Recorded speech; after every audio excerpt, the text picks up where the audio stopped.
আৰক্ষীৰ প্ৰহাৰত অপৰাধী আহত নহয়। এইবাৰ অপৰাধীৰ আক্ৰমণত নিহত আৰক্ষী। হয়, আপুনি ঠিকেই শুনিছে।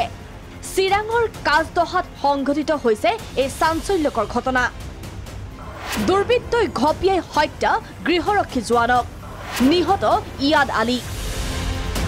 বিজনী থানাৰ গৃহৰক্ষী জোৱান ইয়াদ নিশা কৰ্তব্য সমাপন কৰি চাইকেলেৰে বাসগৃহলৈ অহাৰ পথত সংঘটিত হয় এই হত্যাকাণ্ড। কোনো দুৰ্বৃত্তই চোকা অস্ত্ৰৰে পিছফালৰ পৰা ঘপিওৱাৰ ফলতেই জোৱানজনৰ মৃত্যু হয়। ঘটনাস্থলীত উপস্থিত হয় চিৰাং আৰু বঙাইগাঁৱৰ আৰক্ষী অধীক্ষক দুয়োজন। সৰুপথাৰত ভাতৃৰ প্ৰহাৰত মৃত্যু ককায়েকৰ। মাটি বাৰীৰ বাবে দীৰ্ঘদিন ধৰি দুয়ো ভাতৃৰ মাজত সূত্ৰপাত হৈ আহিছিল কাজিয়াৰ। মঙলবাৰে সন্ধিয়া ককায়েক চঞ্চল সূত্ৰধৰৰ দোকানৰ পৰা ঘৰলৈ আহি থকা পথত ভায়েক নিৰণ সূত্ৰধৰে পিছফালৰ পৰা বাঁহেৰে উপজুপৰি মূৰত প্ৰহাৰ কৰে।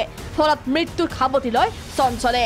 মাটি বাৰীলৈ কাজিয়া হৈছে, এতিয়া এদিনাখন মোক মাৰিলে, এইটো ফালিলে, কালি আকৌ মাৰিব লৈছিলে। তাৰপিছত মই সহ্য হোৱা নাই, তাৰপিছত তাক মাৰিলোঁ। কি মাৰিলা? বাদি পিছত শুনিছোঁ মৰি গ'ল।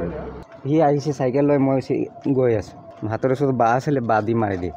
ইতিমধ্যে নিৰণক গ্ৰেপ্তাৰ কৰি জেললৈ প্ৰেৰণ কৰিছে আৰক্ষীয়ে। Bureau' report, Prag news.